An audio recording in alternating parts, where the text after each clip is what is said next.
Hey everyone, Jakinto here. Today I'll be going over all the macros that I use on my Blood Death Knight. I'll be covering what each macro does and why I use each macro. I'll include all my macros in a pastebin link in the description below, so if you want to copy and paste those after you finish the video, you can definitely do that.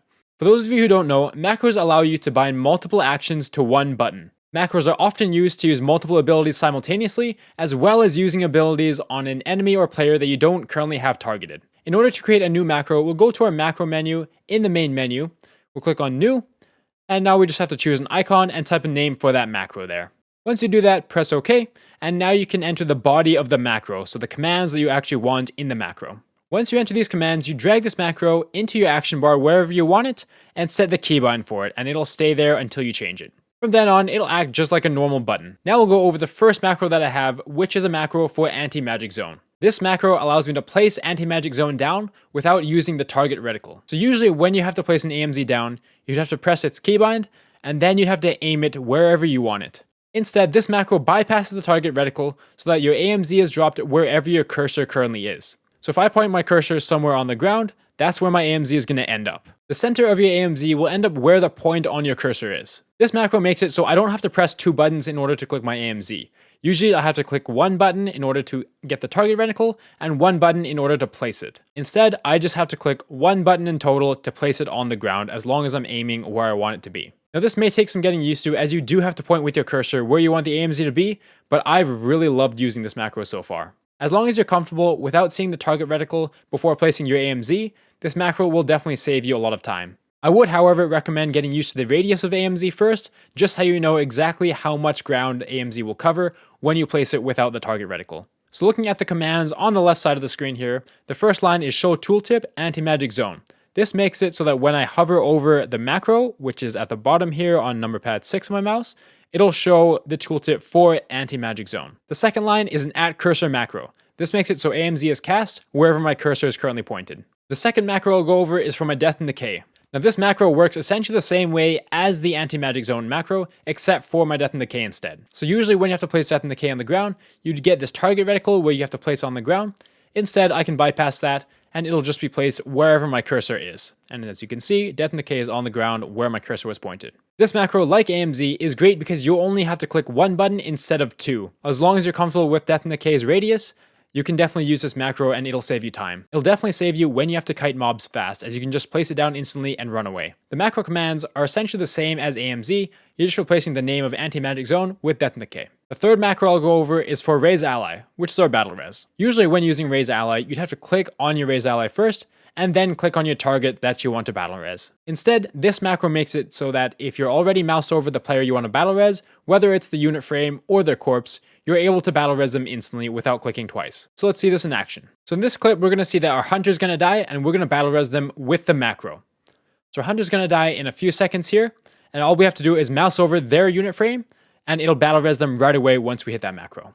Pretty easy, right? Looking at the commands for this macro, the first line we have the Show Tooltip, which shows the tooltip of Raise Ally when we mouse over the macro. And in that second line, we have that mouse over portion to cast Raise Ally. It's also worth noting that if you mouse over an ally that's not dead, or if you're not mouse over anything at all, it will just work as a regular raised ally, and you'll have to click on the ally that's dead in order to use it again. So make sure you mouse over the ally you want to battle res. The next macro we're going to go over is our Gorefiend's Grasp macro. This macro makes it so that our Gorefiend's Grasp acts on the target that we are currently moused over instead of the target that we're currently targeting. So as you can see, currently I'm targeting myself, so if I were to press regular Gorefiend's Grasp, it would grasp everything to my own player. But since we have the macro, if I mouse over one of these patchwork soldiers, even though I'm not targeting them, the other soldiers will be gripped to them instead. This macro is great as you don't have to switch targets in order to use Gorefiend's Grasp. You just have to mouse over the target that you want everything to be gripped to. Looking over the commands here, the first line is a Show Tooltip line, so if we mouse over the macro at the bottom here, it shows Gorefiend's Grasp tooltip. The second line is a mouse over line on Gorefiend's Grasp. It can act on a player or an enemy target, and it does make sure that it doesn't attempt to act on a target that's dead. The next macro I'll be going over is a Control Undead macro. Now this macro combines dismissing your controlled undead and your control undead ability into one button. So if I go and attempt to control this cultist here with the macro, it'll just act as normal. As I don't have it controlled yet, it'll control the cultist right away. Now that I have the cultist controlled, if I press the macro again, it'll dismiss the cultist without me even having to target the cultist and press dismiss myself.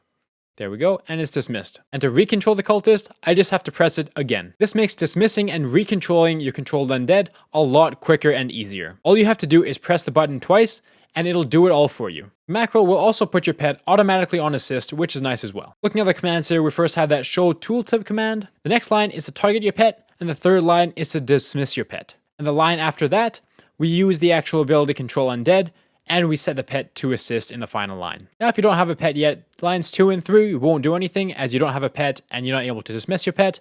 It'll go straight to use control undead where you control the undead yourself. The final set of macros I use on my Blood Death Knight are for our world markers. Quickly placing your world markers without having to go into the tab on the left and manually placing yourself is very important, especially in Mythic Plus, if you want people to go to a specific area. These world marker macros make it so that you just have to press a button in order to place those world markers on the ground. So if I wanted to replace the skull marker, I just have to click on my macro and click on the ground, and it'll place it automatically without having to go in the actual menu here. I can quickly place other markers as well on the ground as I need to. There's also this world marker clear macro where if I press it, it'll clear all world markers on the ground. These world marker macros are very simple. It's just /WM space and then a number. So for the blue marker, it's just /WM space 1. There's 8 world markers in total, so the number will go up to 8. To clear your world markers, it's just /CWM space all. And that'll clear all the world markers on the ground. It's also worth mentioning that you can macro your trinkets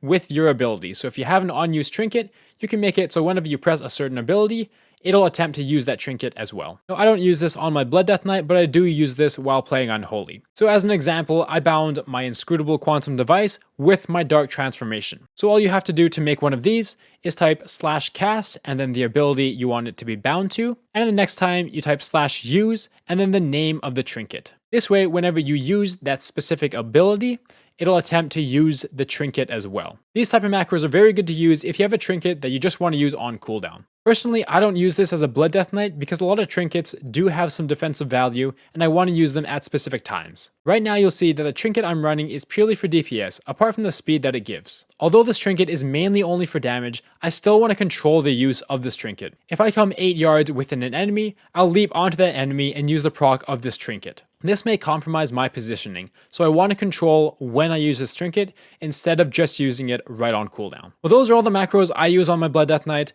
That's certainly not all the macros out there. Those are just all of the ones that I personally like to use. As I mentioned, I'll place all my macros in a pastebin link in the description below if you want to copy and paste it for yourself. If you know of any other great macros for the Blood Death Knight, definitely feel free to post them in the comment section below. Thank you so much everyone, I really appreciate all the support. Please like the video and subscribe if this video helped you, and I'll see you in the next one.